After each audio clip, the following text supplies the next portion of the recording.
What's going on, family? This is episode 45 of the Pharaohs Podcast.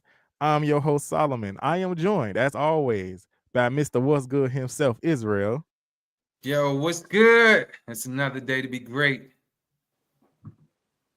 Yes, indeed. And we got a doctor in the house because we got Luke in the building. Yo, what's going on, everybody? What's going on?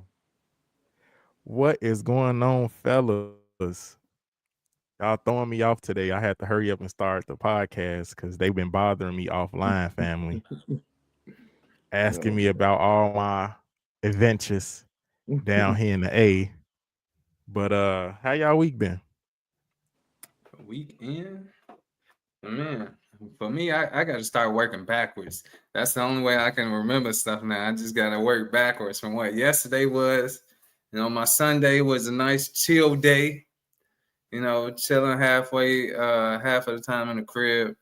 Hung out with some motorcycle people. Saturday night, I ain't do nothing Saturday night, but during the day, had a cookout, motorcycle cookout, coming up with some new concoctions with our drinks that we got coming up for a anniversary party. And then I really slept half of Saturday. Yeah, I ain't really get up till like 11. Then did laundry, got to watch some TV. And Friday night, I don't even remember Friday night. I probably didn't do nothing. Friday night, I was chilling in the crib. I just be going to sleep. I go to work. I go home. I went to work out. That's right. I went to work out. I worked out Friday night, starting back in the gym. Go to work, go work out, go back home, repeat till the weekend. That was my weekend. cool. How about you, Luke? What happened? And my one is exciting as yours, but I've been moving as well. Definitely did what you did. Got a few good workout sessions. It's starting to get hot here in the city of Chicago. I'm looking forward to running down Lakeshore Drive. So definitely just got out. Mainly been running errands, trying to get some stuff ready. I'm about to be out of town soon, so just kind of tying some loose knots. But other than that, man, we just moving, pushing, and making money. That's all we. We every day is a new day. So, what about you, Solomon? What's been going on with you, man? Y'all know I just been on my grind working, trying to get a lot of things together. Um trying to get some things together, and I need to start waking up because I'm this overnight shift that I'm on. I don't like it, but it's for a reason. But I'm just trying to wake up early enough to go to one of these little barbecues that Israel be going to on Sundays with his biker club. Man, I don't know. It'd be random. What time we started? We probably started. Actually, crazy thing. I was on the grill. That's crazy. Yeah, we started. I started grilling probably around 6. They threw me in a loophole, man. They were like, "Oh, well, since you lighted it, then you the one that's cooking." I'm like, "What? How I get stuck cooking? How does this happen?"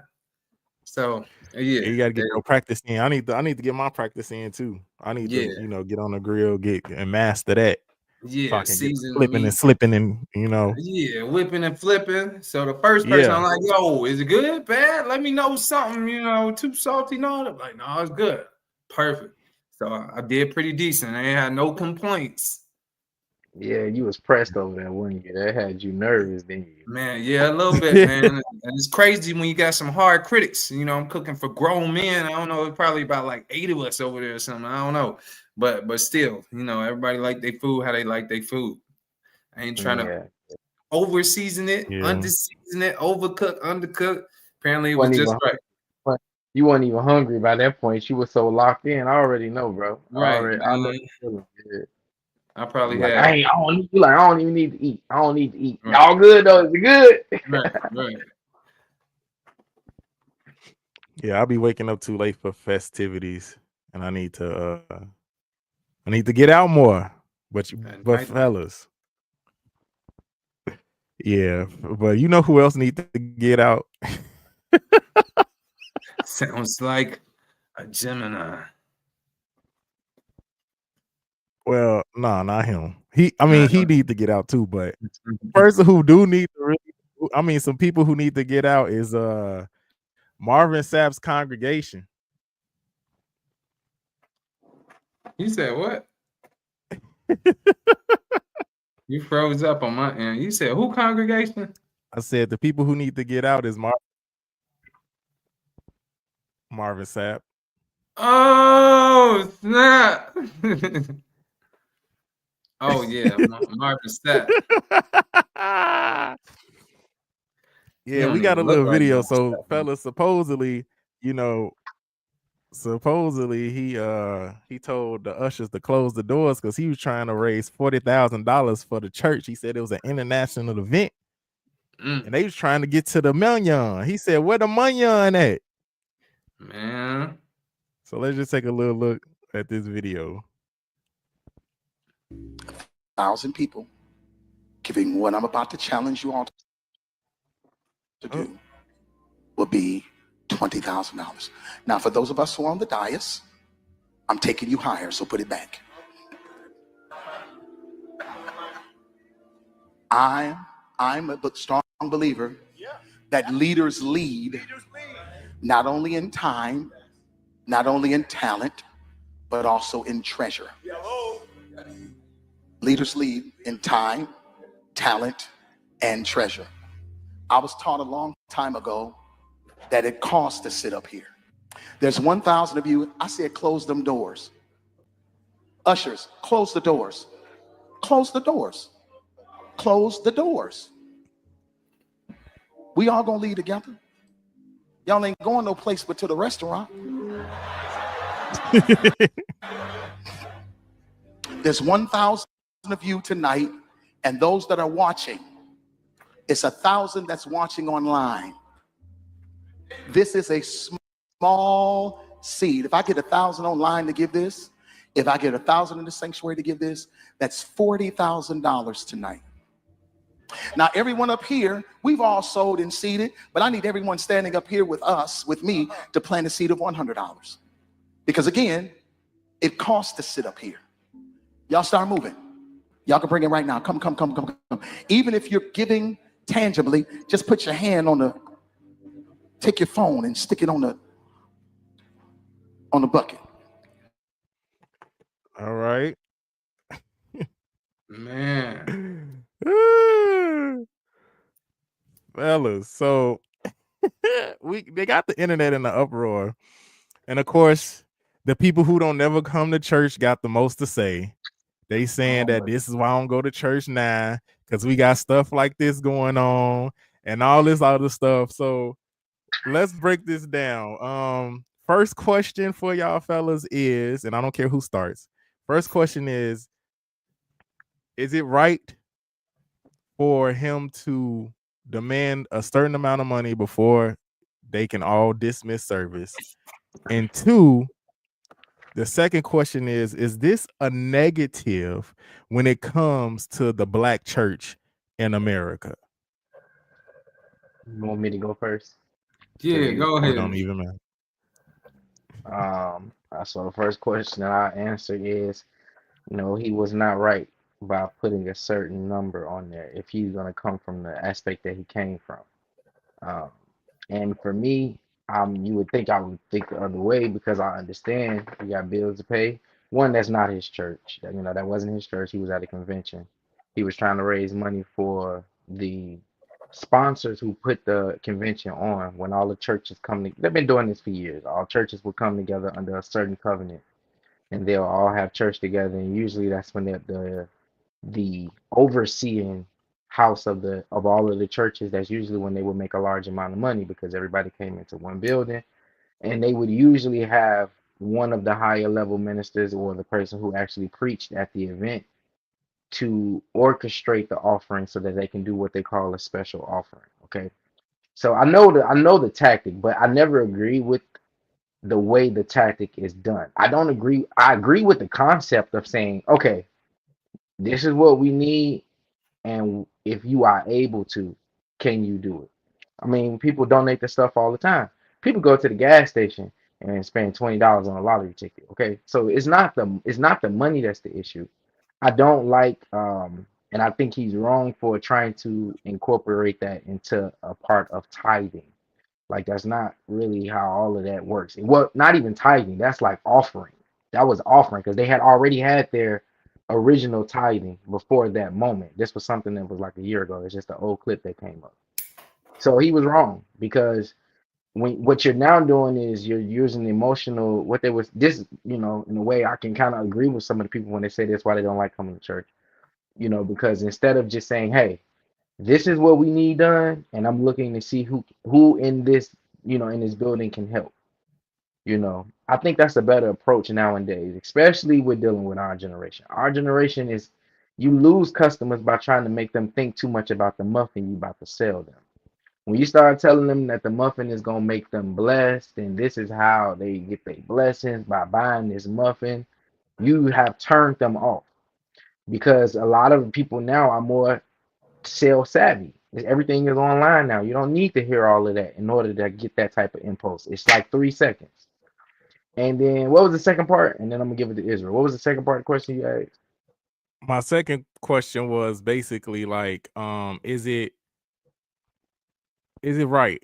Basically, like, is it Is what this he the got reason going? that people straying away from the black church? I Yeah, think that was it. Nah, now yeah. that part, I don't think the money has much to do with the reason why people not coming to the black church. I think it's a portion, but it's not like one of the bigger issues. Um, Especially if you look at how, most churches, black churches in America are small churches. They're not mega churches. Mega churches are like winning the lottery. It's not something that you just get. Usually those pastors have been through a lot to even get that far. And most of them, like TD Jakes and Creflo Dollar, got lucky being put in the right position at the right time with the right season and the right shifts and the right pastor dying and the right pastor giving you accreditation is how a lot of mega churches are built. So I don't believe that's one of the reasons because most of them are storefront churches that require what they've always required, which is a board, which is what he was saying, which is why I didn't disagree when he was saying like the people in the pulpit would have to pay more. Usually that's how it is. It's always been like that. Churches are built and are designed from the original masonry. So to get mad at where you came from, that's how they always do it. Every organization, all the way to Israel's Bike Club does it. It's a part of what you do when you got a group of people. Sometimes you got to raise funds. So that part to me is like, nah, he not wrong for that. Get the money. If you gotta pay for the event, it's a way to do it. But I just don't like the way he did it. And then like the thing with the ushers wasn't that deep to me. He could have did it. He kind of got the lash of what the internet is now. I think Marvin Sapp had to kind of learn. You have to be careful nowadays. Because even though you may not have meant it that way, I hear how it come off, and I know we dealing with a more sensitive day and time group of people. They hurt for the ushers and don't even know the usher's name. They talking about, oh, he wanted to lock them in, but in reality, it's like we know that's not what it is. They usually do that anyway. I'm not sure why the ushers didn't have the door closed already. I would have been pissed if the doors was open, just from me being somebody in the church and understanding how all that works. No matter what denomination, every place closed their doors during offering time. It's like common sense. Nobody just got the door open like, oh yeah, we passing out money up in here. Just come on by and look inside. No church I've ever known does that. And if they do, they out of order, in my opinion. Because you got children and women in there and they taking their purses and they taking their pocketbooks out. There needs to be some kind of security, even if that means just the usher standing at the door. And that door need to be closed. Because I don't Hey, know who have you is. you? Hey, Israel, have you seen anybody get robbed at offering time? Man, swindled out of their money? Yeah, robbed? Not exactly robbed, but I could see working reverse engineering this question backwards. But from my experience with mega churches, right, from being security in mega churches for my good 6-month time span or something like that, so they do offering different. They take the money at the end and everybody put it in a envelope and it goes, somebody come around with a basket or they put it somewhere. So it's not like, you see the money, everybody putting in envelopes, or they got a big screen that come on It's like, oh, you can Zelle, Apple Pay, Cash App. You know, they got different ways, but they offering is different. You know, you got somebody coming around with a basket, or they put it in a mailbox type of thing somewhere. So, and the doors, they don't be open, but they don't be locked.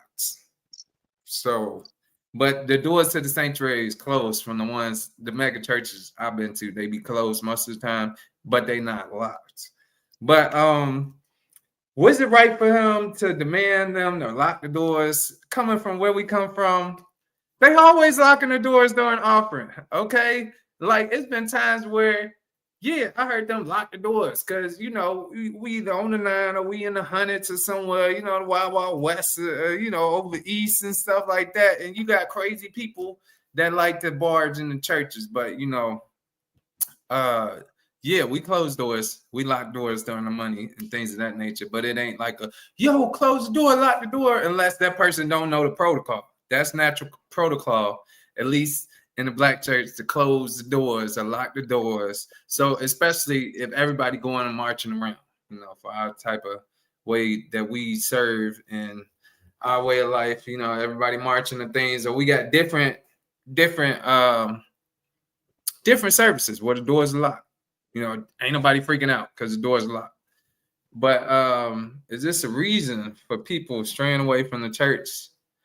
I could say partly because sometimes it's like you have given all that you could give. And there's one thing between offering, and then there's another thing between fleecing the people. And at this point, it's like, yo, you want to lock the doors to get extra money. Like if you need the extra money, that should have been incorporated already. Like you said earlier, maybe they should have did tickets, a special service, or like, hey, donate here. And then they could have said it, hey, everybody, you know, it could have been a different way instead of them saying lock the doors and things of that nature. But at that point, you're forcing people to do something. And I don't know if it's true or not, but he's gotten, what is it? Now he's getting charged with kidnapping. Because when you is that true though? Hold on, let man. me see. I want to see.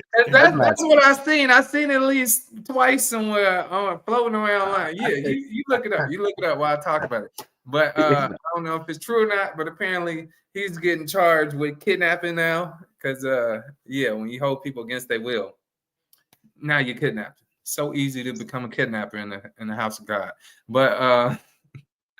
But there is a point where sometimes you've just given all that you could get. You know, you could try to do it again. Like, hey, we at $569. Anybody got an extra 40 to make 600? Then somebody come with 100. All right, we at 640. Anybody got an extra 60 to make 607? You know, to try to make the money up, or say we trying to raise $1,000.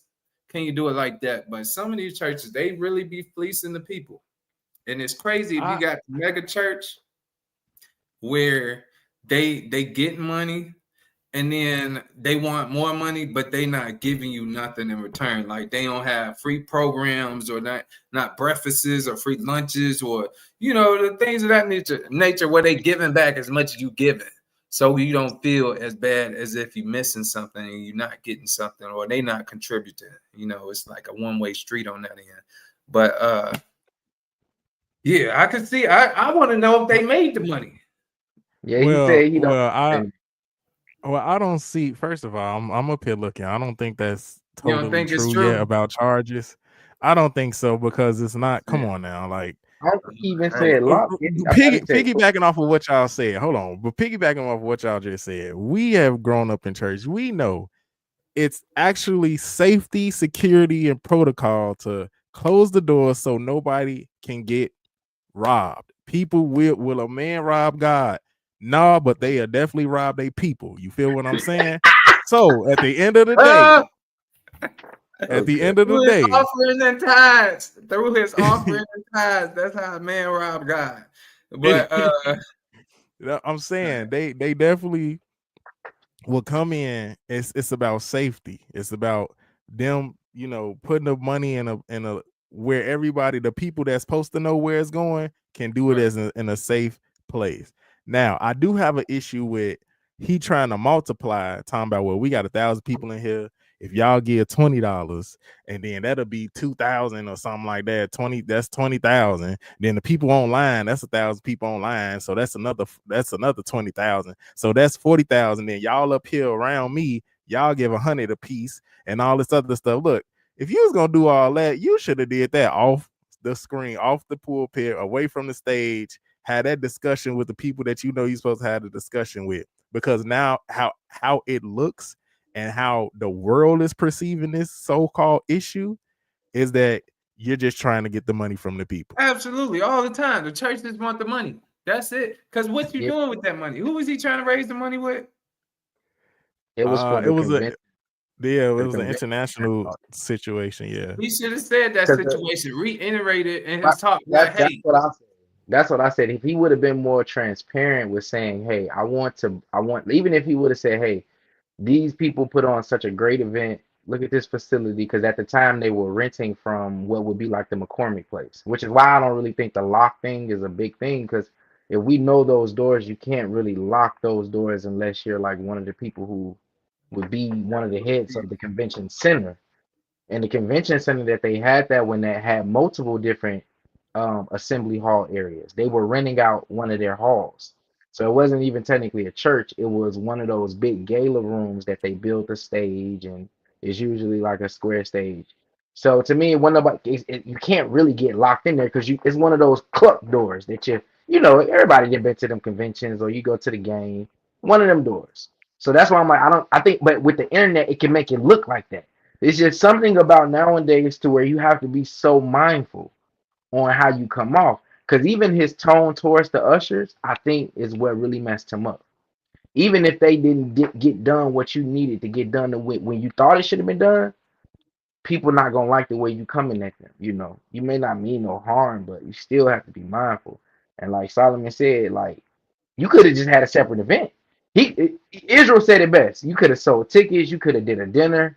Or you could have just told the people, I want to be a blessing. I want to bless these people that has blessed us with this nice facility. They may have had food or hors d'oeuvres afterwards, whatever. Be transparent with the people instead of trying to give this whole spiel about how you're tithing and all of this and this, that. And I don't like when people do that. Don't try to manipulate them through scripture because this is separate from that. That's not the same Well, thing. You raise that's money. that's what I was gonna ask next, fellas. So like, is this one of the reasons why people, they don't want to come to church because they feel like people are misusing and misinterpreting and also manipulating the Bible, the scriptures itself, for them to have their own agendas being pushed in the cross?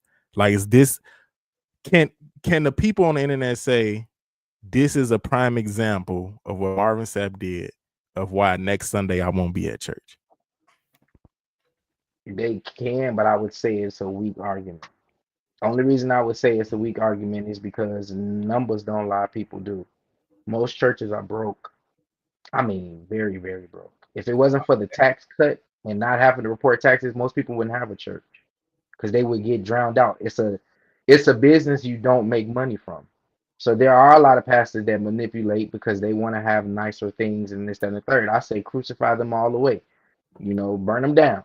But most of them, in my mind, most of them are small churches that if it wasn't for Deacon Harold and that $50,000 he won on the lottery ball, your lights probably would have been cut off a long time ago because most members, even if they were asked for the money, have no legal obligation to get it. It's usually an emotional thing. And churches are so large in numbers now. If someone really made you that emotionally uncomfortable, you have even more of a greater chance of finding a better church home than you did 20 or 30 years ago, or even 60 years ago for our grandparents, because it wasn't that many of them. Now they everywhere. And if you really get that mad, they got churches online now. So in my mind, it's like if you're saying this the reason why you not gonna go, I would say it's probably something a little deeper. I can understand how that's annoying. And if you deal with that, I would suggest finding a smaller church. Don't go to a mega church because mega churches come with big numbers. But there are a lot of smaller churches where the pastor know your name. They'll be there if you get sick. They'll be there if your mama die. They'll be there if your dog die. There are churches like that, but the question is why, like, is it something deeper? I feel it's something deeper because going to church and all that is a thing to where it can get a little uncomfortable. But I don't know. Maybe that's just my opinion. Yeah, but some of the people, it ain't that the church is broke, right? It's that some of the members just don't have the money because they don't have the best jobs. Okay, Because they broke. You just said the same thing, just nicer. That's okay. We all been there before. It be the mindset too, because they got it. You can go smoke weed, you can go get a bottle, a fifth, a handle. You got it. Like, it's been times. It's all about the mindset, right? I ain't making the most money, but I ain't making the least money. I'm somewhere between. But it's been times where I give maybe a 50 piece or something, no change. They looking like, oh, you want to? No, I don't need to change. You know, I'm giving from the kindness of my heart. Okay, you know, if I'm giving a 50 piece or the Benjamin or the Franklin, just give it, and I don't need to change. But some people have that mindset where they always like, oh, I'm gonna give you 100, but I need like 30 back, or I'm gonna give you 20, I need 5 back. Granted, you got to do what you got to do, but sometimes just like if you got cheap-minded people, then you're gonna have little to nothing all the time. If you always got people who like, oh, I don't want that supervisor position, they paying the money, but all these responsibilities I don't want, of course you're gonna be broke. You got the opportunity to be better and to have better, but they choose less because they don't want the responsibility. Therefore, being broke, and therefore staying with the broke mindset. Well, Again, I agree with that, Israel. yeah, I agree with that as well. I was gonna say I have to agree. I was I gonna was gonna ask y'all a say, question though about though. I And was see what gonna y'all say think. though, Luke. I was gonna say like, because there's a thing too, like the first thing people say is like, well, this is why the pastor has this amount of money and they got this nice cars and this all this stuff. And I'll be thinking to myself, that sound like you're such a hater.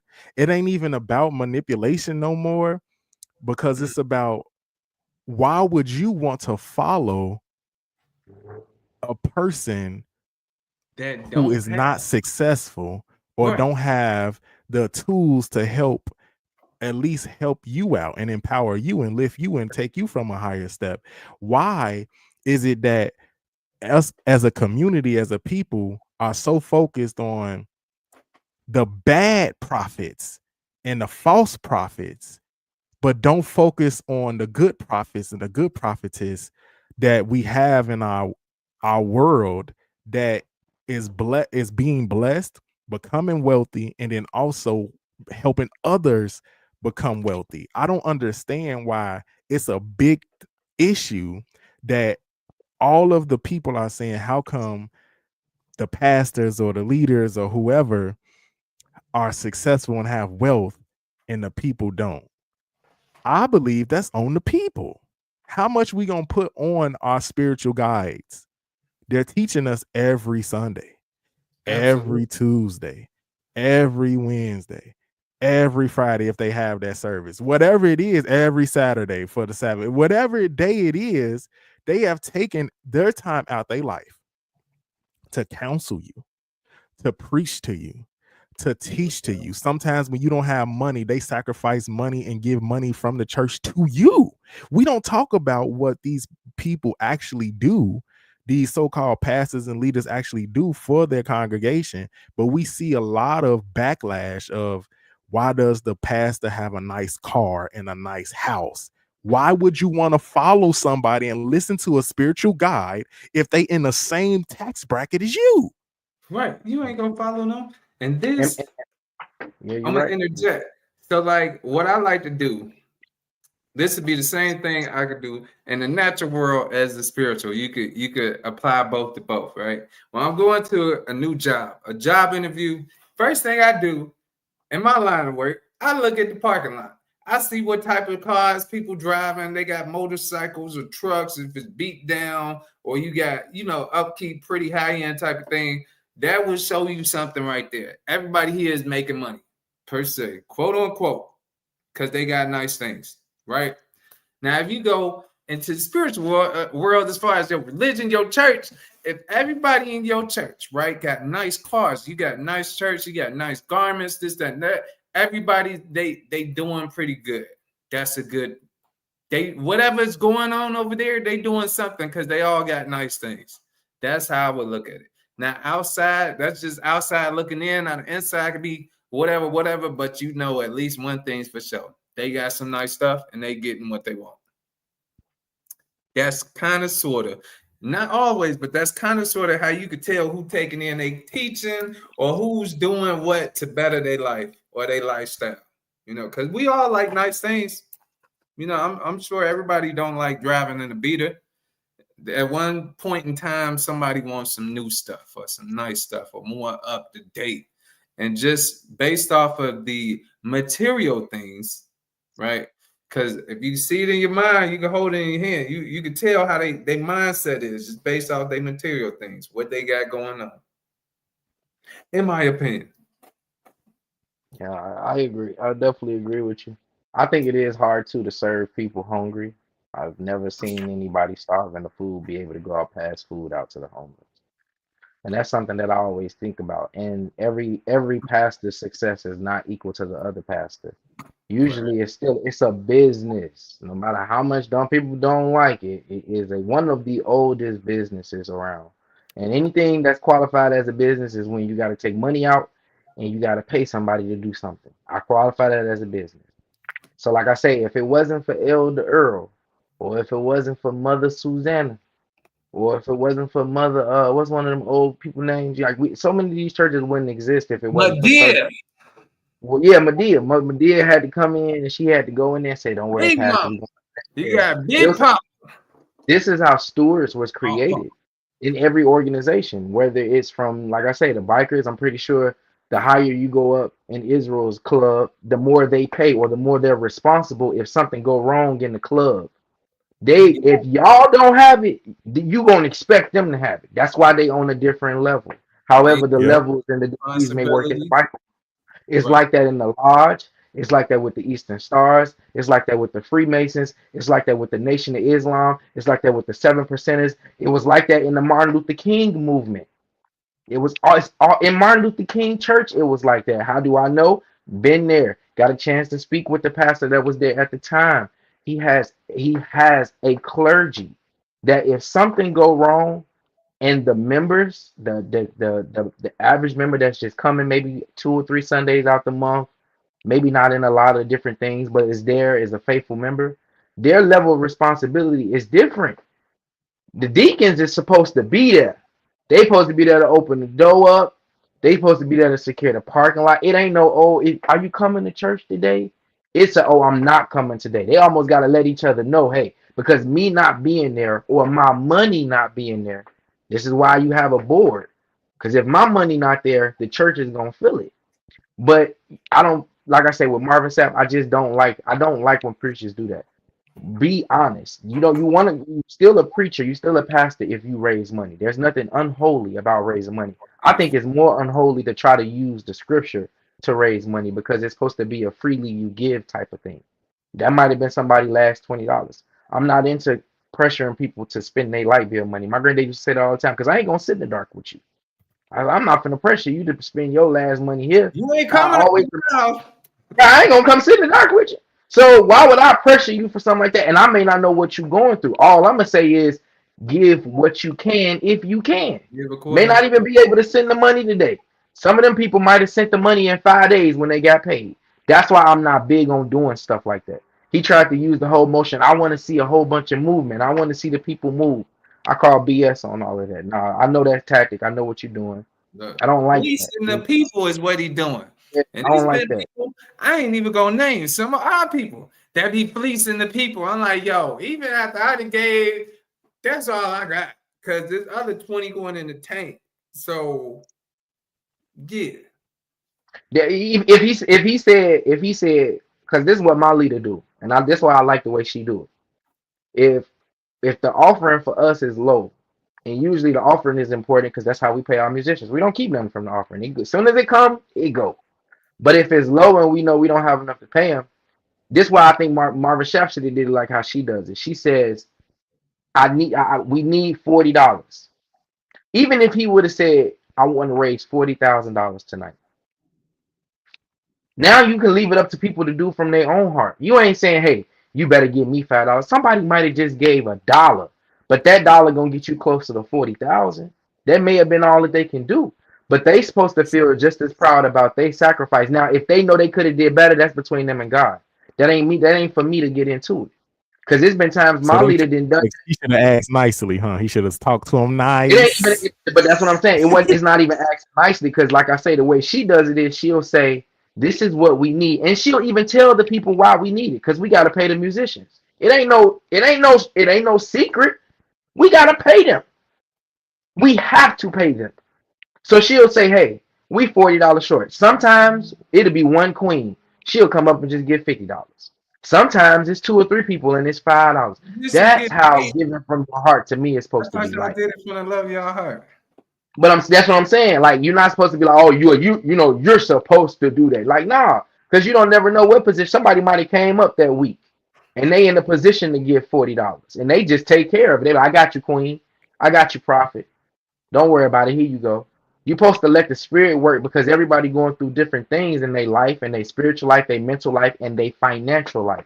That's why I'm adding that to it. You got to have your natural life together, your spiritual life together, and your financial life together. The 3 trinities, because we've been missing that third one for a very, very, Yes, very Lord. long time. Very long time. But I think that's what creates prosperity when it comes to God's people. Like Solomon said, who want to follow somebody that don't know how to make money for their people? Because then how they gonna eat? Or you think you finna make 3-4 loaves out of bread? Like, no, you ain't that raw, King, bro. we starving here. We all can. You know, you know what I'm saying? Like, we ain't that raw. We ain't that raw like that. Well, I'm gonna just say for the people who listen in family, at the end of the day, listen, we are in a physical building. No, Marvin Sapp shouldn't have asked for that type of money, especially like the way he did, because that's not his personal church. That was a whole international convention of different people. It was uh, uh what a collection of Convocation or something like that. individuals. Oh, Yeah, so congregation. yeah, it was a collection of different people, pastors, deacons, whatever you want to call them, that was attending this service. So yeah, I think he was wilding out a little bit. Hey grandma, you know what? Hey, my grandma be stepping every week. She be coming in saying, "Hey." But so yeah, at the end of the day, I do think that was a little, he should have did that a little bit better. But these are temples, these are buildings. You do have to pay, into these places. What I used to love, or what I always love about the Coptic faith is our pastors, our leaders have always told us where the money is going. Like, they don't hide it. You know what I'm saying? They say, hey, we got to pay the light bill. We got to pay the gas bill. We got to pay for the roof. We got to pay for the chairs. We got to pay for the floor. Like, it's specific of where your money is going. You're involved in the beautifying of your church or your temple.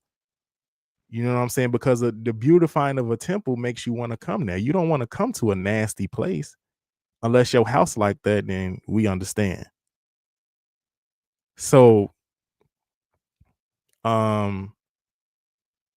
love that the Coptic faith itself never shied away from telling you exactly where the offering and the tithing, all of that, the money comes from. Right, because I be wanting to know where the money going. Where the money going, Pastor? Where the money going, church? If we giving it and we ain't got what we need, where's the money? Show me where's the money. What was that movie? What was that movie, Jerry Maguire? Show me the money. Show me the money. Tell me where it's at. Tell me where it's going. I want to know. For sure. All right. Ooh, fellas, we talked about this for a minute. I do want to, for a second, just chime in about the Stephen A. Smith and LeBron James. This is part 2 of what's going on with them. Last week, LeBron sat on a Pat McAfee show and kind of, you know, he got a little tough online with Stephen A. Smith. He got a little tough for some reason. I don't know what that was about. But yeah, he told the Pat McAfee show, you know, I'm gonna defend my house. You know what I'm saying? This ain't about, you know, I'm not gonna be a person where you can talk about my family, and I'm not gonna say anything about my family and all this other stuff. And Stephen A. Smith is like, I keep saying that this ain't about your son, this is about me and you. And Stephen A played a snippet, like a clip on his podcast, that LeBron, when he went on the third quarter to talk about the situation with Bronny James, he had a camera in the back of them filming, and LeBron looked at the camera after he was trying to check Stephen A. Smith about Bronny. Yeah, I saw And that Stephen too. A. Smith was like, I didn't even know this was happening. He's like, so now I really don't respect you, because it seemed like this is a whole, like, it's a TV, it's a drama. You didn't turn this into some Stage. entertainment. Yeah, he trying to stage it, and yeah, who knows? So Maybe what y'all thinking about the part 2 of LeBron versus Stephen A. Smith? At this point, I think a lot of celebrities, they just be doing stuff so they could get the publicity, especially when ain't nobody talking about you, or when you like Kanye, you about to drop something, make something, or create something, or big announcement. They just start doing stuff to get attention. First rule of business: you got to get attention. Get attention, right?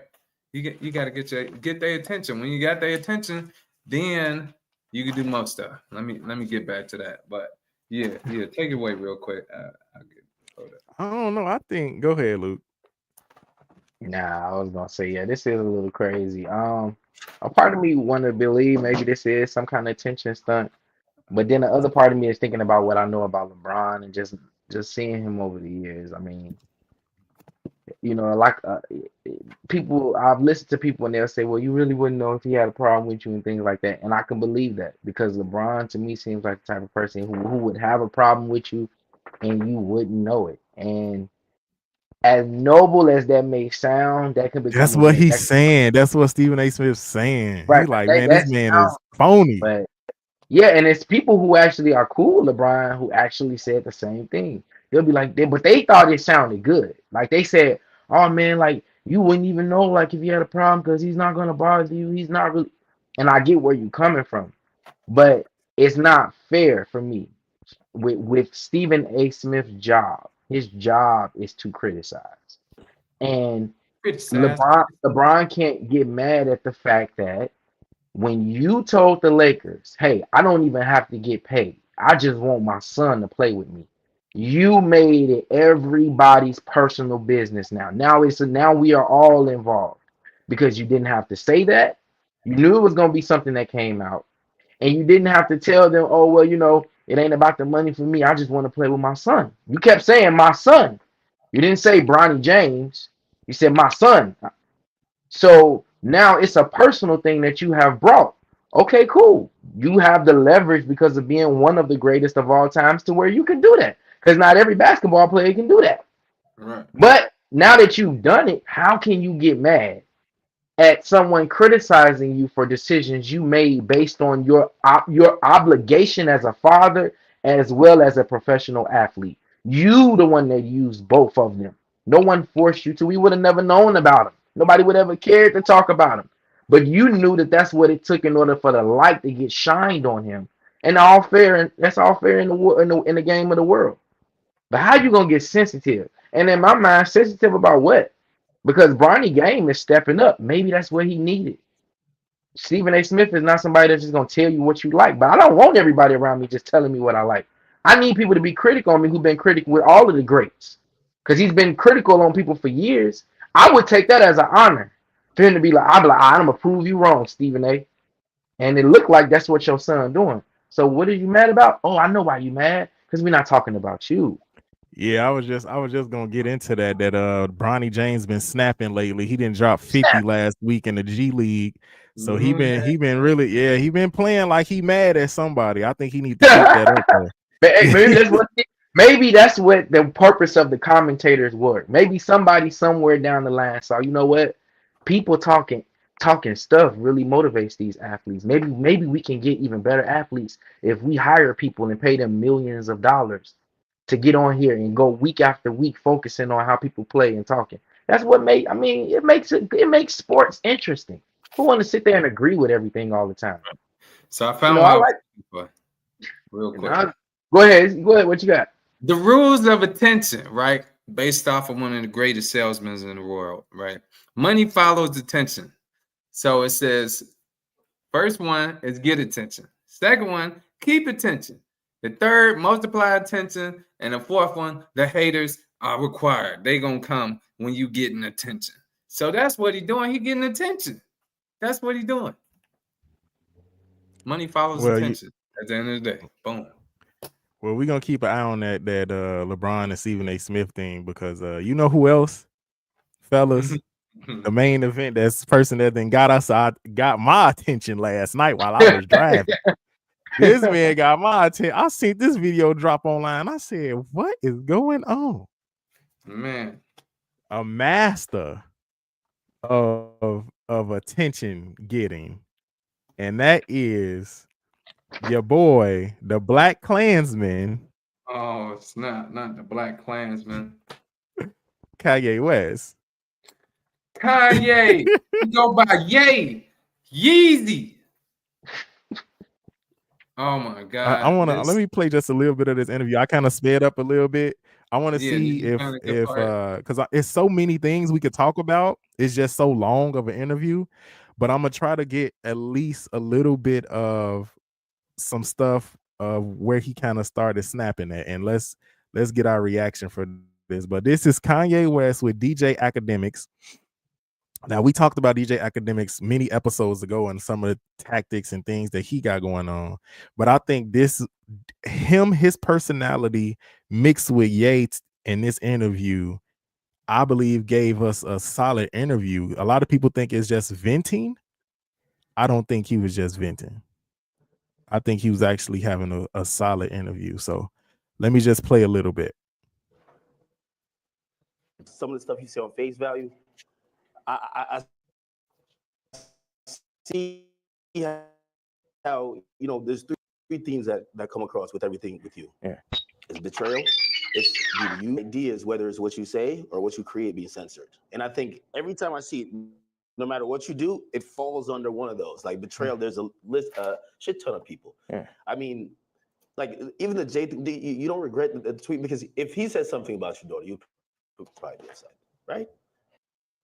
He should be upset. I ask people like hangs around really super woke, like some of like fat black girl models, just like her friends type shit. And I was like, yo, you gotta tell me, what tweets y'all didn't like. Yeah. You gotta tell me what hurts. Okay. So I could do it more. Why? Because that's when we're weakening the enemy. We're breaking them down. All this, I'm a fat bitch on the runway. I'm so powerful. No, you're not. You're causing death. That shit is unhealthy. Let's do statistics on black obesity rates. Everything that's being pushed in the media is about decentralizing and tearing down communities. Even I low-key feel like the ICE is like basically like doing to the black communities what they did to the black communities. It's everything to decentralize, remove the fathers. Also, I had this theory that I just wanted to say, wait a second, I have another theory. It's about football and music industry, but I want you to get that that Jay-Z answer. You get what I'm saying? Because everybody's like, what about the fact that everybody knows what I'm saying is true related to that photo that I put up with my youngest daughter, right? But everything is like, but you offended Jay-Z. Fuck him. You know what I'm saying? Put it like this. Why? Let's take it to money. How much money you think Jay-Z make off my catalog versus what I make off it? Next subject. Man, next subject. He was finna go in some more. All right, fellas, let's just break down just that small part first before I because I think I need to fast forward for some more stuff. But first of all, how do y'all feel about him in the Black Klansman outfit in the interview? You go first, Israel. Man, I was like, what is this dude doing? I was like, what is he about to talk about? Why? I don't know. It kind of threw me off, but I'm like, yo, this Kanye being Kanye. Like, I don't know. Maybe he wanted to wear that outfit. And I was looking at his other albums, like Vultures. Apparently, he's in an all-black outfit, but I guess he didn't want to put the hat on for the Black Klansman. But yeah, the outfit is crazy. It's a crazy statement. And based off of this interview, yeah, this man got beef with everybody. Like, and I think I know what happened to Virgil off of this interview. So yeah, he talked about what happened to Virgil on this interview. Oh yeah, we did have that question last week. Yeah, what happened to Virgil? Apparently, I think from what Kanye is saying, Virgil stole his stuff and wasn't giving him credit or something like that. So it was like basically somewhere in the interview, Kanye's like, hey, I'm the shop, and everybody coming in running out with 100 and they ain't paying. They not paying. They coming and taking, but they ain't giving back. So yeah. It's a lot packed up in. He talked about a lot. This dude, Vincent, he cleared the air on some stuff. He gave some insight. I'm like, okay, it was a long interview, but I don't know, maybe somewhere in the interview, this guy talking about he evil, as in Kanye. So, but yeah, it's a lot to unpack. Hopefully, we played some more of it where he was like, "Yo, God is a jealous God. God is an angry God." Yeah, we gonna play some more. Yeah. I'm fast forwarding. I'm fast forwarding so we can get to it. Look, yeah.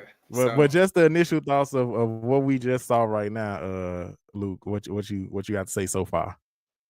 Kanye makes it hard to be surprised anymore. I mean, you never know what he's gonna do. I'm really not. I mean, I'm not. I didn't even.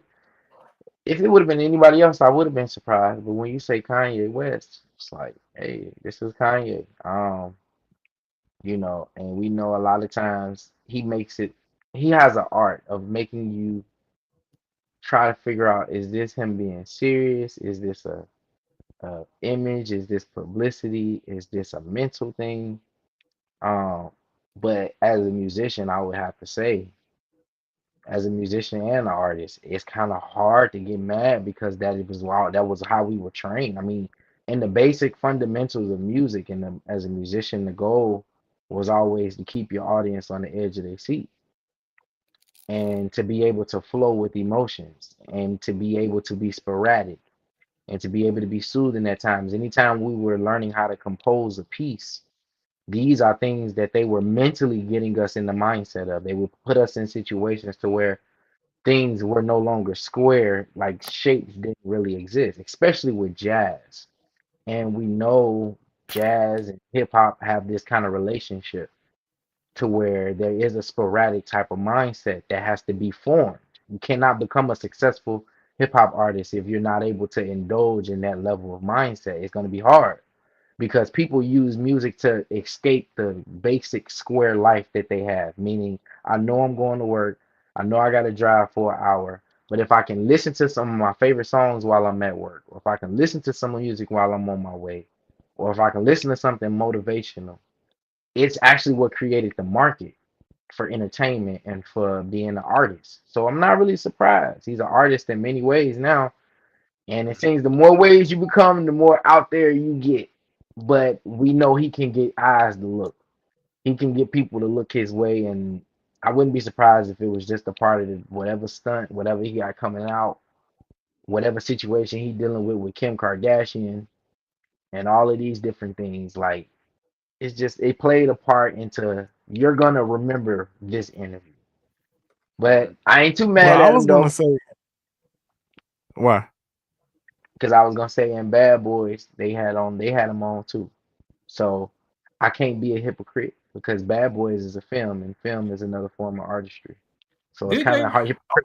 I Yeah. was gonna say, like, when it comes to Kanye, um, we talking about the Vultures album. He mentioned in the interview that he still got he's been on a rant and been talking crazy for years, as they say. And he was still nominated at the Grammys for the Vultures one album that he dropped last year. So his artistic integrity is still intact. He's still making good music enough for it to be nominated by the Grammy Awards. You get me? So I'm just trying to figure out what's going on, bro. Talk about your Eric in the chat. It was good, man. But I'm thinking to myself that if he's still there, he's not manic as people are trying to seem. He's not crazy. He's not delusional as people are trying to make it seem.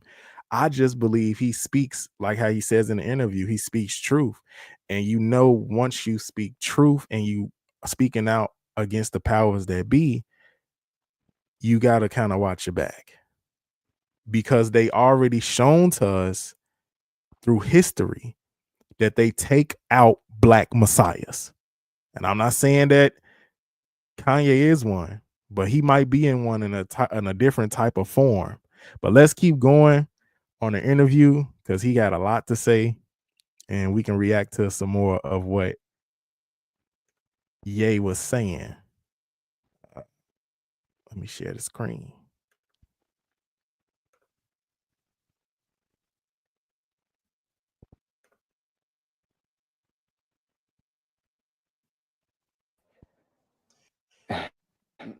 Well, some people might feel like, well, like even with the situation with kids, I hear you speak about that a lot. Like nobody really spoke on your behalf. Yeah. But even when you speak about Kim, people might be like, well, you picked her. Like you put yourself in that. Absolutely, I did. That was my fault. Maybe they're saying that you don't take accountability. No, that was my fault. I didn't want to have children with this person after the first 2 months of being with her. But that wasn't God's plan. But my issue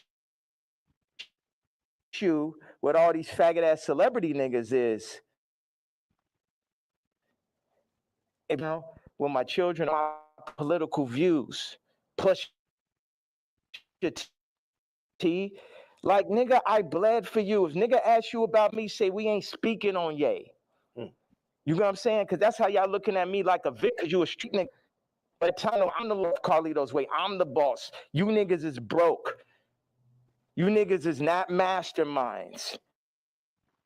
And you niggas never have ever gone. Look at challenge OCS. I changed generations of his life. And they got all that faggot ass hot sweater nigga come up and just this nigga wears sweaters in motherfucking August. Yeah. All right, so he name dropping. Man is on a rant, ain't he? Yeah, he started name dropping people, saying who he got issues with. And what y'all think about the whole what he said about how much money Jay-Z is making off his catalog compared to what he's making off his catalog? That's how business is. That's like me getting mad at the business owner because he making so much money and I only make what he giving me, which still happens. But I could see if it's like, yo, I know you making this money. You could give me a raise. You don't give me a raise? Deuces, I'm finna go somewhere else. But that's just how stuff is. Because if people knew or really paid attention to the markup of stuff, everybody be mad because, oh, they made this laptop for like $50 and they charging me $200. That's the way it is. That's life. That's markup. That's business. What do y'all think about also his response to taking accountability, saying that he really didn't want to have children with Kim Kardashian at first.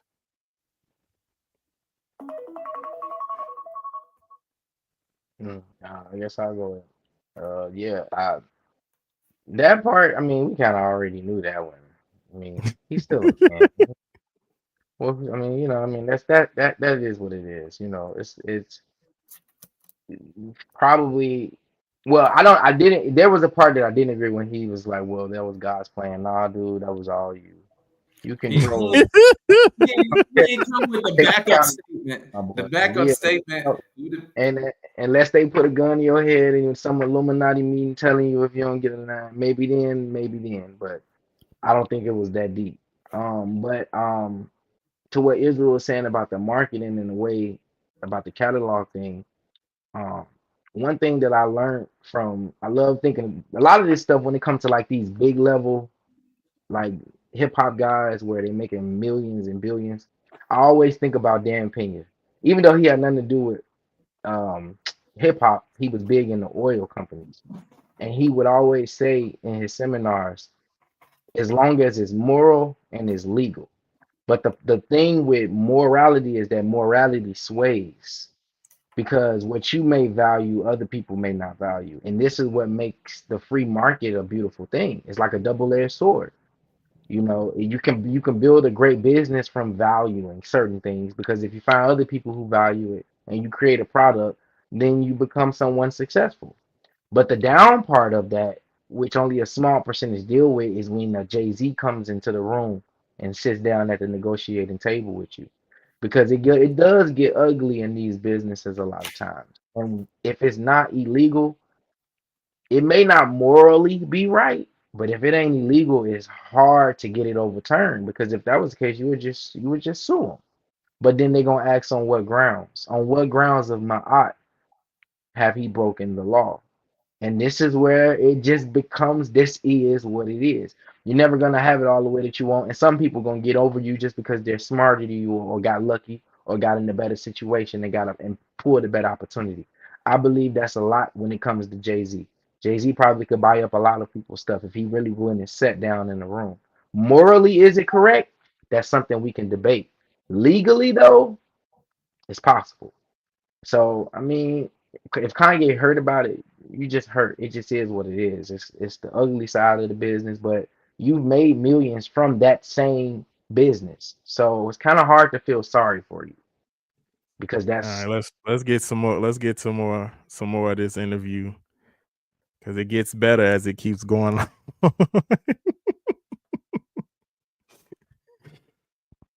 It gets better. And disclaimer: we know at the Pharaohs Podcast, we're not condoning and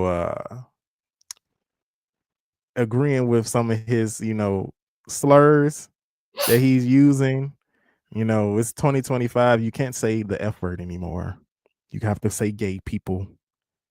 So yeah, we're not going to, the derogatory slurs that he is saying in this interview is all Kanye. It's all Kanye.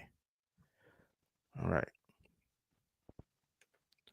Faggot ass hot sweater nigga come up and just this nigga wears sweaters in motherfucking August and Barbados. John Legend, mashed potato. So no, they say he smell like mashed potatoes. I don't know where I got this from. No, he used to be your guy though. And like so all these relationships, Yeah. are they repairable? Like even the Pusha, the Jay, the like there's a long list. Stephen Carter, like I feel like I know you say you want to hurt them, but you might overstep the line where maybe at a point Jay's like, man, I'm cool. Like I think after that tweet, he definitely, and I don't know if these are relationships that's salvageable. Why would I want to salvage relationships with a lot of people? Why would I want to salvage relationships with broke ass slaves and slave herders? Like everybody. So this is what I'm saying. The Jay-Z thing leads me to the NFL. Why do they want a Drake to be out of there? Why do they want somebody with no hits like Kendrick to do the Super Bowl? Right. This is a theory I had. The people that run the Super Bowl had to come to people who run the music industry and be like, you guys, you're letting your niggers get out of hand. oh my God, that Kanye. Somebody take a knee for it. Where's he out of there? See, that's the problem. You let them last too long. In our league, they're for 2 years, 3 years, they're out of there. We deal with we got Tom Brady. He's great. We made Mahomes throw that fucking Super Bowl, so Tom could get his 7th ring and shit. But like you guys at the music industry, you got to do, start getting smaller artists and put them on. We're going to set you up. We're going to take Rolling Loud. We're going to connect them with Live Nation. And then we're going to get a bunch of small artists. And then, you'll be able to make your money off of that. And then, if we take, Cardi's doing good, we'll make them take the blue pill. We'll have them rap about skims. And then mention Northwest. We love Northwest. All right, Kanye, don't worry about him. He's a lunatic. Don't worry about him. Does any of that sound right or sound accurate to you? Yeah, if you look, it does seem like Yes, it's kind of hard to say that he's not. I've never sat in meetings.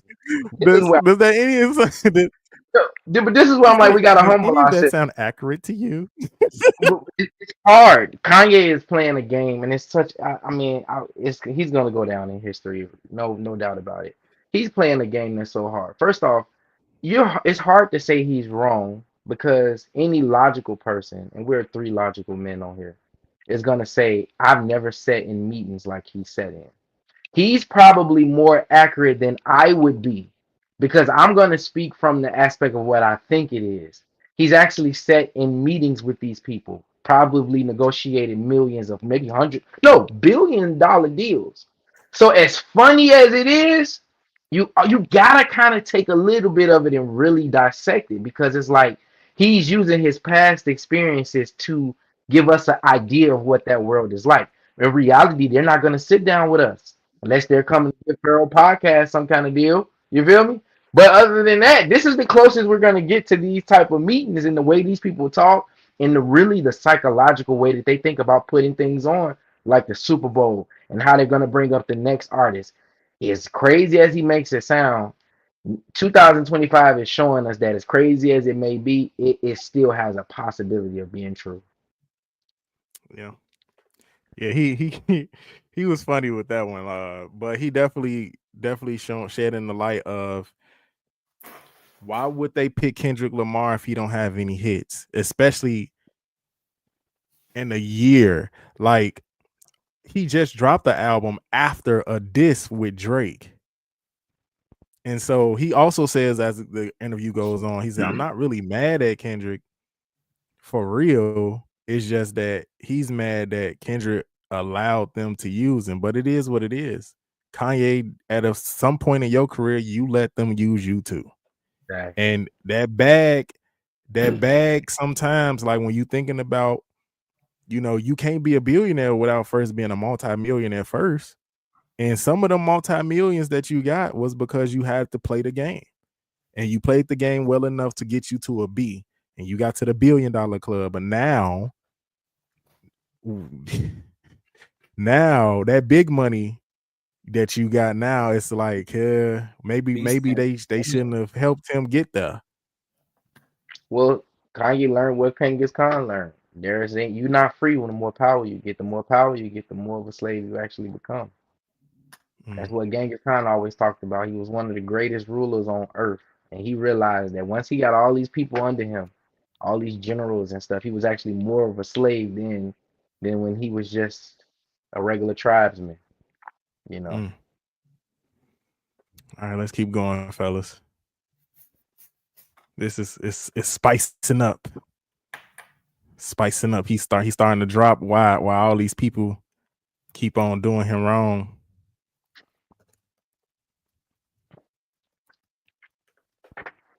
Control, but you could see. Wait a second. You don't think you can see my eyes through the mask right there? You don't know if it's that control. Meaning, but so I'm the person who, again, I'm not gonna like. Wait, you really think there's like this hidden hand that's really kind of moving in this direction, or it just kind of happens to be? Do you think it's not? You think it's a possibility? It's not. You think it's just all by chance and shit? I would be opposed to it, but it feels like you know a little bit more. That's why a lot of people are intrigued too. Yeah. Because if probably one of the richest rappers ever is not probably, definitely, but keep going on.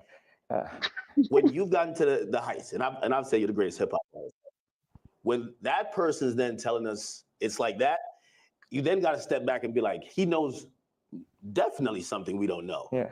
And I think that's where we're also trying to like watch you and even listen. Even if people don't like some of the stuff you say, they're trying to figure out what connect the dots and really see what's going on. A lot of people. Oh, a commercial. How we get a commercial on YouTube? That's crazy. That's where they getting their money at, them commercials. How we get a commercial? Yeah, I don't know how we got a commercial. So I'm guessing his whole purpose of the Klan's outfit was the But yeah, show. he looks ridiculous in this. Not gonna lie though, he do look ridiculous in this damn. How many views does the Academics video got? He looks so ridiculous. What'd you say? I say, what was the view? What's the current view count for that video? This is from a whole different. This is from somebody else's channel. I seen this on like a couple different channels. But the view count on this one is 213,000 so far. Yeah. So, but they've been the powers that be been kind of taking it down. So I've been seeing like when I sent it to y'all to the group chat, that ain't on that channel no more. It ain't on that channel no more. No, it ain't on that channel no more. That's so crazy. I had to go search for another one. I'm trying to get to the part where he was talking about I'm the closest thing to God on earth. That's what I'm trying to get to. Yeah. I'm like, this man speaking on here. Dang, I should have screen recorded it. That would have been a long screen record though. Because I watched it. I listened. I watched and listened to the end. But I'm like, yeah, it was good. Yeah, it's that man is interesting, bro. It's so hard to get upset with what he does because you can't take the fact away that he gets attention. He makes great music. Like that's why I said he's definitely gonna go down in history as one of the Leonardos of the music world. If we just was to take every interview he ever done and just wipe it out of our brains and only listen to his music, you know a little bit more. That's why a lot of people are intrigued too. Yeah. Because if probably one of the richest rappers ever is not probably, definitely, but keep going on. When you've gotten to the heights, and I'll say you're the greatest hip hop artist ever. When that person's then telling us it's like that, you then got to step back and be like, he knows definitely something we don't know. Yeah. And I think that's where we're also trying to like watch you and even listen. Even if people don't like some of the stuff you say, they're trying to figure out what connect the dots and really see what's going on. Well, you know what? I'm a leader and I channel and I don't see everything. You know, I didn't picture us being here right now. I didn't have this vision yesterday, but I had one bag with me. I just got my leather outfit and it was there. So it's meant, and I always thought, wow, that would make a really iconic interview setting. And I'm happy that I'm not sitting in it. And this is now making the movie. Like I said, with the North situation on the song with his son and the new artist, Jasmine Williams, it happened like that. Certain things I lean into. People think I'm strategic. The enemy might, my enemy, our enemy might think I'm strategic, but I'm not strategic. I just lean into what I really feel and I say my truth, and whatever comes with it, comes with it. But my truth is so obvious to so many people because people are not allowed to say their truth to the point where they psych themselves out to think it's not true. And then, so I'm not saying people's truth, I'm saying people's feeling now. Because your truth can be told to you, you could be programmed, but your gut is going to have millions of lifetimes of information. So when I go and I tweet, especially now, I'm speaking to people's gut feeling. Like, Iggy, not taking sides, but she gonna do everything in her power to make sure Onyx never is next to Kris Jenner. And you know why, and she knows why.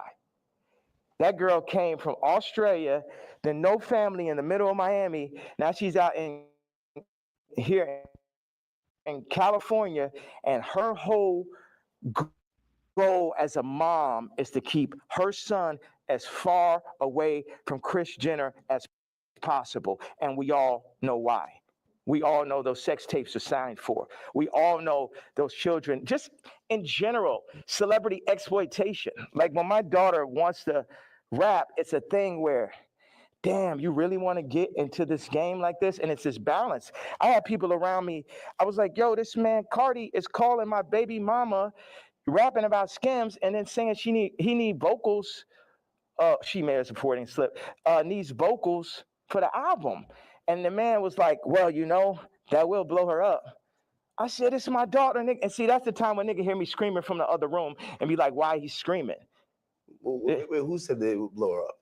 Well, I purposely didn't say the names and shit. You know what I'm saying? I'm not trying to. Anybody that never spoke out against me publicly, I'm not gonna speak out against them publicly. Okay. Yeah. Okay. So did I answer that?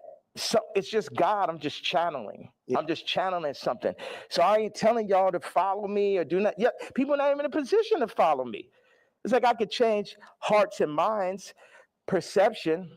But at the end of the day, you still got to go work for a white man. You still got to work for a Jewish man that works for a white man. The black dollar has been so decentralized since gentrification and the fall of Black Wall Street that it's next to impossible for a community to get on their feet, get past the drugs, the food. The food's the original drug. The hurting, the fucking 25%. Definite, not chance, but definitely being locked up, the abortion rates. Like our position, I don't have the exact answer to the equation of how to get out of where we are, but I'm not going to say we're not in where we are. Ooh, I ain't gonna lie, that he part there start was talking. He was deep. start talking right there. Where we want to start? It was like I say, as the interview goes on, family, he get to really getting into it. He's talking about some, you work for the Jewish man that work under the other white man, and then, man, he said this is why the black dollar can't build itself, the black community can't build itself, because the money, since the Black Wall Street was destroyed, it's been hard to come back from. He was talking. So what y'all want to talk about first? Because I'm finna wrap this up soon. Because he was going in. You want to go first, Ezra? He was speaking on some. Yeah, he was dropping. because it's true. He It's said, like I'm channeling something right now. He said, I'm channeling something. You can be told the truth, but your gut feeling. Channeling that energy, and yeah, with that, it's just like that's what they doing, and he realized that's what they doing, and they don't like that he realized that that's what they doing. Man, he seemed like he read them good. I wish he just would have did that interview without that damn without that stuff on, man. I could take him so much more serious. Yeah, Kanye is Kanye. He gonna do what he gonna do. Well, again, I ain't too mad about the outfit. Maybe it's I can't be mad about the outfit. It'd be hypocritical. Only reason I say it'd be hypocritical is because when in Bad Boys, when they in that first scene, when they were busting the Ku Klux Klan and they had it on, I thought it was a beautiful scene. It was a perfect plot. And if Kanye was an activist, like if he was like Umar, to where it's like all you've done is be an activist, then I would be upset with him. Like, come on, dude. But again, I don't hold artists to the same level of responsibility because they're artists, they're not activists.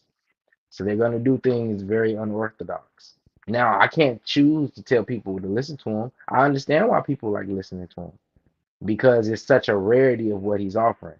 Meaning, it's not many people in your surroundings, your family, who is literally going to say how they feel all the time. A lot of people are going to go with some kind of programming, whether that's just to protect your feelings or to not look weird or to not be out there.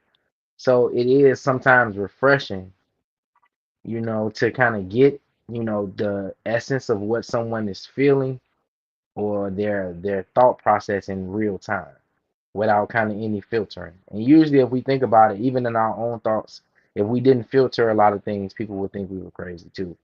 But again, this comes with Kanye's success that he's able to do this. If he wasn't as successful, man, he would not be able to get away with what he gets away with because no one would care. They would write him off as just literally crazy. But he was dropping wisdom, man. And I mean, I think the greatest thing he said, gosh, that's a crazy interview. The greatest thing he said to me is that I don't have the answer. So I now I have to cancel him out as being someone that is looking for the attention of someone who doesn't have the answers, because that's the number one rule that you don't do if you're trying to uh come off as someone with all of this knowledge. You never say that. But in his position, it makes a lot of sense because he's not giving us anything that is going to solve the problem. He just have the money, the power, and the influence to actually say what a lot of us are thinking deep down in our subconscious, but it will never come out of our mouths. So it's refreshing because someone has to state the fact that things are uncomfortable.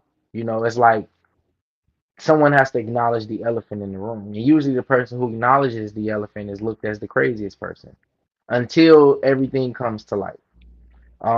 Last but not least, I think his aspect on not speaking on people, if they haven't said anything to him, kind of shows his, like, the way he probably was brought up. But just as quick as he cut academics off, I can't get mad at him when he be quick to go in on people because it seems like there's some kind of balance there. So he cut academics off like, hey, it's a reason I ain't say his name. You're not finna pressure me into saying it because I'm not gonna speak publicly about somebody that hasn't spoke out against me. I gotta respect that as a man. I gotta respect that as somebody who understands communication. And to be able to cut it off and not fall for it. Because what interviewers are trained to do is to do what academics did. Academics pulled one of the classic tactics of trying to get more information when someone is giving you a blanket statement. But it takes a lot for someone to say, hey, I'm not going to do that. So I got to kind of respect him on that one. And then don't make me that mad at him for going off on people who has probably won that against him. It's all in the war. If they didn't say something about him, I mean, he kind of got the right to say something about them too, in my opinion. Yeah, he also said, food is the first drug.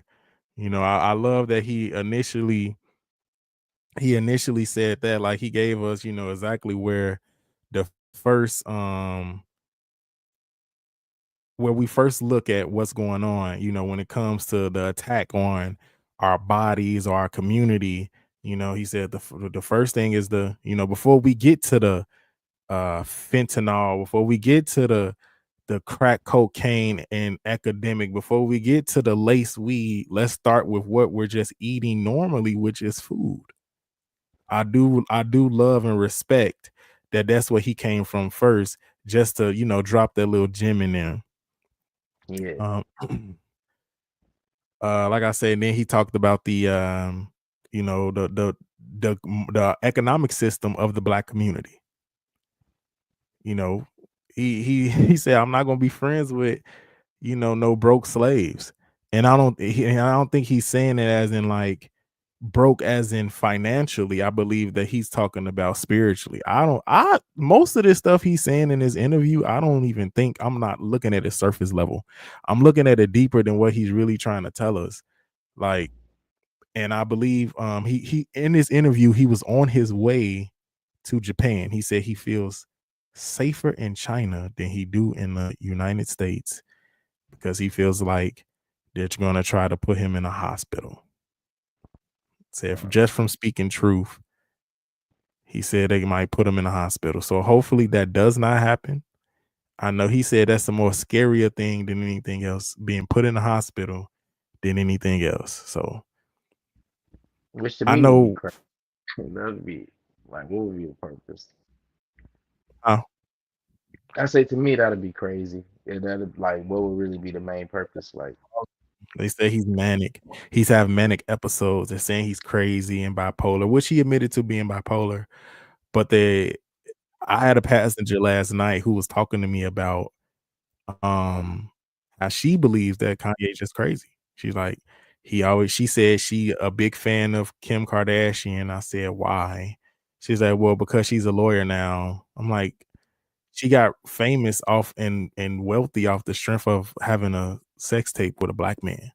She's like, right, that happened like 15 years ago, but now look what she did. She's now such a businesswoman and stuff like that. And I'm just like, I get it. You know, you can transform certain stuff, but what actually happened, what kicked off your success, you can change your narrative all the time. But to say you respect Kim and don't really respect Kanye, to me is crazy. I don't know how you can pick either side. and I feel like it's not with Kanye.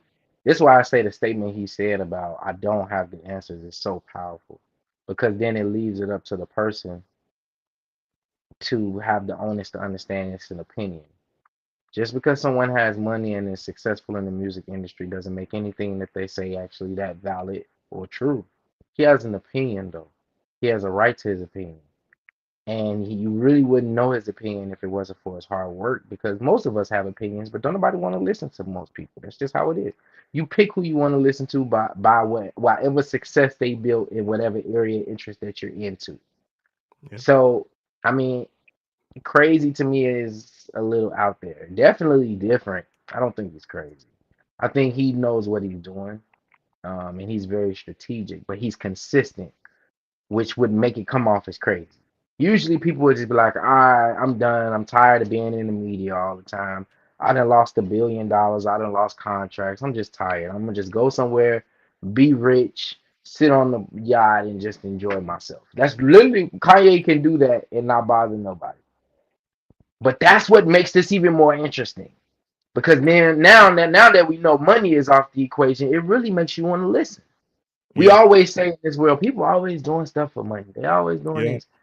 But it's so hard now because it's like, well, he's losing money. It's my same opinion when it comes to the thing with Elon Musk. You know, everybody burning up Teslas and all that stuff. He's losing money. He was losing money before y'all was burning the stuff up. But You know he sold X. He sold it. Who did he sell it to? One of his AI companies for $33 billion. What? I didn't know that. That makes sense. You don't want to keep something like that personally anyway. You need to get that off you. It's one of his companies. Yeah, one of his AI companies. He said it was an AI company. I like that. I would have did that too. That was 12 hours ago. For $33 billion, yeah. That's gonna come good when tax time come around too. You know, wealthy people do that all the time. I mean, I don't know. That's my opinion on it though. Let me try to get to this last little part of this interview, and we're gonna get out of here, fellas. I don't have a Ask the Pharaohs today, so it's usually the time we do Ask the Pharaohs. So X at 12 billion lost. 33 billion stock only deal. That's crazy. But to him, that's just chump change. But I'm not in where we are. And this might be some Star Wars shit where it take generation after generation after generation where it be North and it be this and be that. But it's like you either on this side of it or you're on that side. Cardi took the blue pill, but he made his name off of the red pill. The Matrix. The red pill is the niggas like Neo. The blue pill are the agents. So now Cardi is an agent. And you will see him like you see on the joint where somebody touches them and then they become the agent. Yeah. That's what happened. They come, them Jewish people come, the record people come, they'll say, they literally called Ty Dolla and said, and this is coercion. That's why these niggas gonna be locked up someday. They'll come to you, they said, Ty, you have to denounce Ye publicly, or we're gonna drop your artist, Leon. We're gonna cancel all your tours. So they on some mob shit. So it's die, nigga. You know what I'm saying? They up here threatening niggas, stopping their money. This is real life shit off of a statement, off of me wearing a motherfucking chain, off of me wearing they pain. But they playing, turning up, promoting, and making money off of our pain. But if I wear a piece of they pain, then they're gonna threaten to destroy everything moving, everyone around, destroying people's lives. We're going to destroy Leon's life. Leon did that whole Scissor album, and now we're gonna destroy his life if you don't denounce this man's tweet type shit. Do you talk to these people like before you send out a tweet? Because I would imagine he could give you a call and say, "Yay, I'm in a tough spot." Like, you know, and again, I think you said something important. You're not expecting everybody around you to be dick riders and agree with you, but when they speak out against you, you feel like. Ty put up the tweet before we landed. He said, I gotta say something. I said,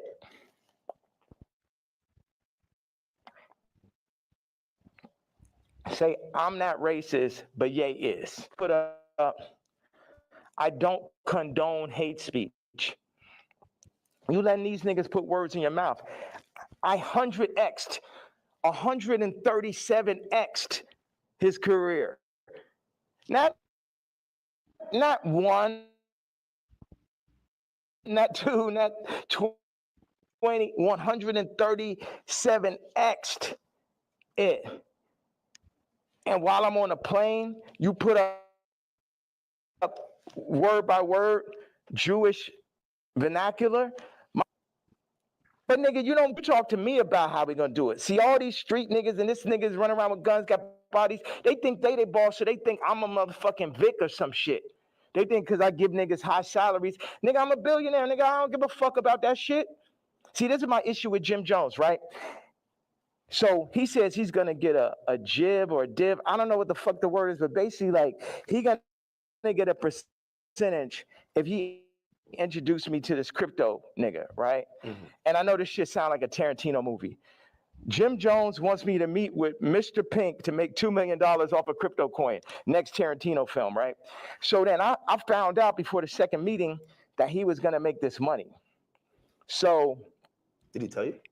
No, he said that he's gonna get a percentage. He didn't tell me what it was, and he didn't say he's gonna give me a piece of it either. When I found out how much money it was, I was like, you know what? I got another commercial. He was going in, man. It's gracious. Another time for me to stop anyway, because he was going in. I like the fact that he's going back to music. Like, okay, he has been hitting certain points about our culture, about everything in the community, but he constantly goes back to what he is a part of, and that is the music industry. And how he is saying that it's crazy how that these Jewish people or whoever it is getting upset about him wearing an iced out swastika chain, but yet and still y'all still bumping y'all heads at these parties about black people killing each other, so-called murder music, right, that is still popular to this day. Like we talked about last week, Israel, I said, you know, this gangster rap needs to go because that's, you know, it happened in the 80s. This is 2025 now.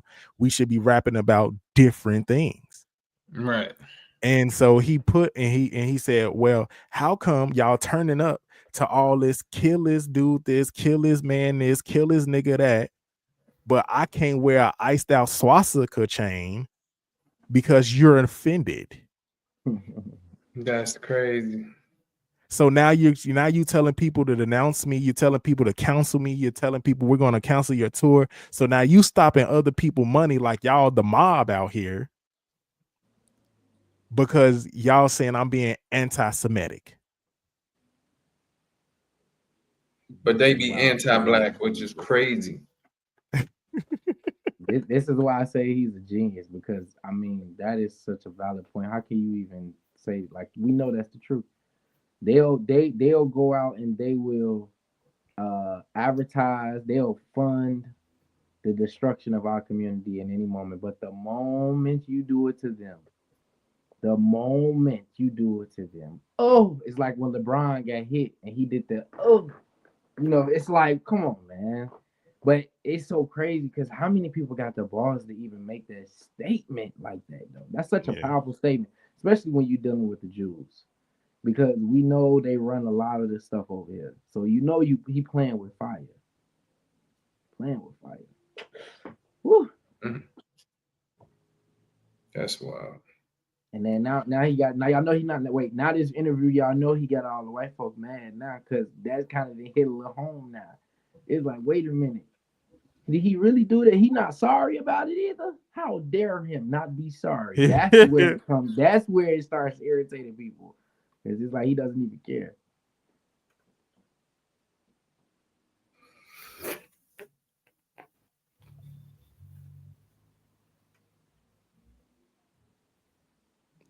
All right, let me get to this last part. I think your part coming up, Israel, where he get to talking about himself a little bit. I think that part coming up.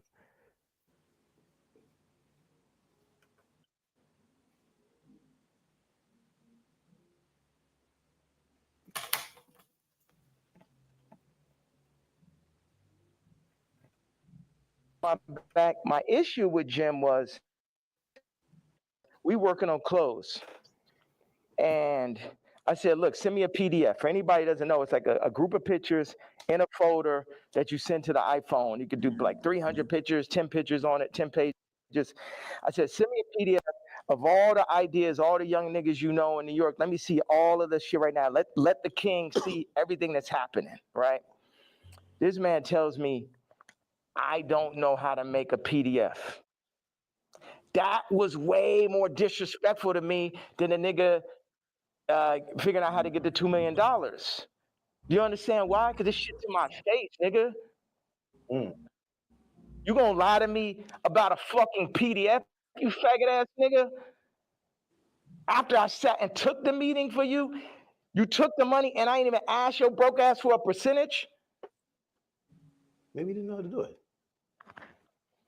Do you think one of his young niggas knew how to do it? Yeah, of course. Do you think that he could have figured it out after that nigga made $2 million? Definitely. Next subject. Definitely.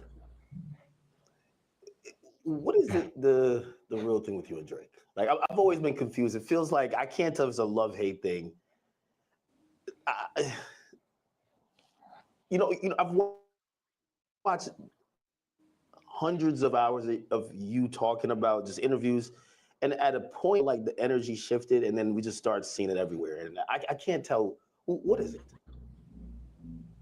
Yeah, it's like family members that you don't fuck with. Like, I appreciate, one thing is Drake is a million times better than Kendrick and a million times more important. You know what I'm saying? What Future has done, Thug, what Drake just culturally is, that shit last year, I couldn't even barely sit through that shit. That shit was insane, bro. That shit had Lucian Grange, Universal, Drake lawsuit shit written all over it. This shit, at the end of the day, all this shit I'm saying, Jim Jones, Kendrick did, all these celebrities, the funny thing is we're all in the same boat. But while we're on that boat, we're also fighting amongst each other. And as I get stronger and stronger, I get more into a position of being who I really am. But right now, or maybe I get into that position right now, but where I was yesterday, it was like, how the fuck I'm supposed to lead y'all, and you got these niggas that's running y'all, making you fuck with me. So none of y'all niggas can fuck with me or will fuck with me, and if you fuck with my daughter, then I'm sitting down for that.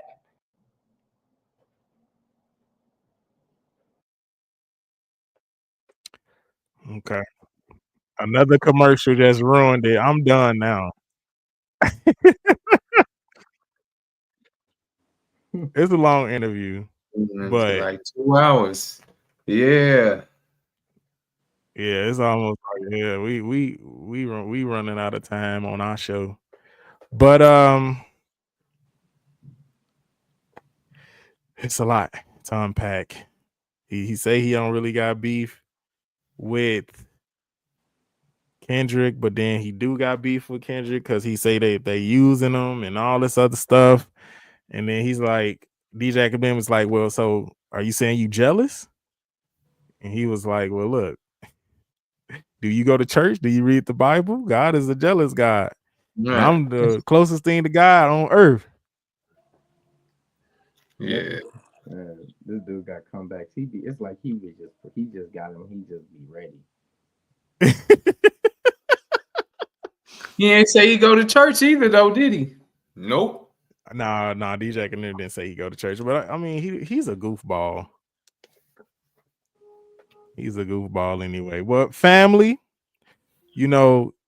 check out that full interview, the rest of that interview of Kanye West. We run out of time here on the Pharaohs Podcast, but like I said, Kanye, like I said last week, I felt like he's a mad genius and his mad is showing.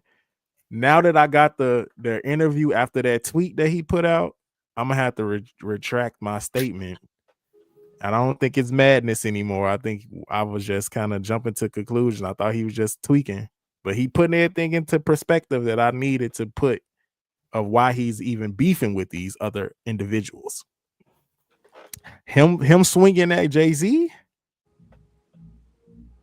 that's a big one. That's a big one. I mean, he up there in the $1 billion club, so I guess he don't care. It's only so much money and so many things you can buy. I want to say also, because I know I had this whole conversation. I've been having this conversation for the past couple weeks about Kanye, and everybody keeps saying that slavery is a choice. Statement was idiotic. Fellas, was that statement idiotic? Man. To a certain extent, with some things in life, things are a choice. We always one step away from another lifestyle. It just goes to show how weak-minded people are or were back then. I'm not going to agree. I'm not going to disagree. But when you outnumber somebody 20 to 1, 100 to 1, I mean, at this point, I was told by a person that said that it was idiotic that if we weren't living back then that time, we can't say that. I'm like, what? That don't make sense. So, Luke, what do you think? You think that statement was idiotic? No, I don't think it was idiotic. I think it was a bold statement, but Israel made a very good point. There are many choices, and I would be more sensitive to it if there isn't actual proof and documentation of that there were slaves that actually made the choice that they wouldn't be enslaved and they killed themselves. And as drastic as that may sound, it's not really that drastic looking at the certain circumstances. Every situation has had people like that decided that they would not go into slave, that they would prefer to die. That's the world that we're in. But Kanye just says things that people are not gonna say. So I don't think it was idiotic. It's kind of a actual statement, not saying like, hey, I chose it. it's a But bold statement. it is a bold statement. statement because there is actual documentary proof now, and you found it all through when they were traveling over the seas of bones of people. Some were thrown off the ship, but there was some that was jumping. They was like, I would rather die and then fight for my chance with the sharks than to be taken to your land. That is a choice. And we know slavery is just such a compartment. It's like so many different compartments to that type of subject that it's kind of hard to kind of like throw that statement in every type of situation. But in a broad statement, when it came to the negotiations, I mean, he kind of got a point. These were negotiations that were had that turned into bad business deals and then turned into kidnapping. That's the history of it. Even our own people agree with you on that one. They gonna say, "Hey, yeah, Yeah. that is I, what we I was did." telling the person that I'm like, you got to think about it like this. He's saying it's a choice because you could have been Harriet Tubman, or you could have been the people that Harriet Tubman had to shoot. Could have been Nat Turner. That's what he's saying. Mm. Kanye was saying either you could be Harriet Tubman, Nat Turner, Frederick Douglass, W.E.B. Du Bois. You could be these people, or you could be the person who continuously was in the plantation picking cotton. Mm-hmm. They both got a price, but what you willing to pay? Which one you gonna pay? You gonna pay the revolutionary, rebellious price, or you gonna go with the system and the flow and pay the price of just constant enslavement? It's something we all think about every day. We still think about it to this day. It's just different now. It's like, do we want to stay in the rat race, or do we want to stay up an extra 2 hours to work on our business so we can get out of it? Like, it's a little different now, but it is still a logical question to ask yourself sometimes. Like, are you gonna be that Harriet Tubman mindset to where you're like, I ain't gonna deal with this. I'd rather die. I'd rather risk my life than to give my life away. But it's still a choice. Everybody ain't built for that. But that's why everybody don't make it to the promised land. You know what I mean? So, Yeah. I don't know where Israel just went for a second. Family, thank you for joining us for episode 45. It's crazy that it was 45. And Kanye West is a big person that is a magger. You know what a magger is? yeah. Make America great again person. And 45, he the 45th president Trump is. So it's crazy that it's episode 45. But thank you, family, for joining us for this episode of the Pharaohs Podcast. I'm your host, Solomon. Okay. And you can find me or follow me at on Facebook at Cornelius Solomon Walker. Find me on Instagram at CJ Walker 103. And if you want to get your book published, you can indeed, in fact, email me at cwalker1582@gmail.com. And you can also find all of us at the Pharaohs Podcast at gmail.com. Israel, where can people find you? Y'all can find me on my website, jonathanjohnson61.com. Find me on the Pharaohs Podcast and email me. Luke, where can people find you?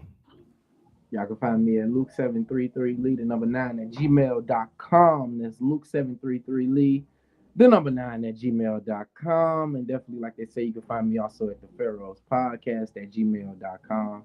Hit me up. Definitely like, subscribe, tell a friend about us, tell a coworker, tell a family member. We appreciate you all. And family, if you can't join us live on Mondays, we are also on Spotify. Okay, the Pharaohs Podcast is on Spotify. We will be on Apple Podcast soon. We're gonna get all that together, and then we'll be everywhere. So, make sure you all like, subscribe, comment, give us questions for Ask the Pharaohs, do all of these good things. And also, family, before I get up out of here, get you a copy, which is now out on Amazon. There are only 9 numbers, a book of numerology. Okay.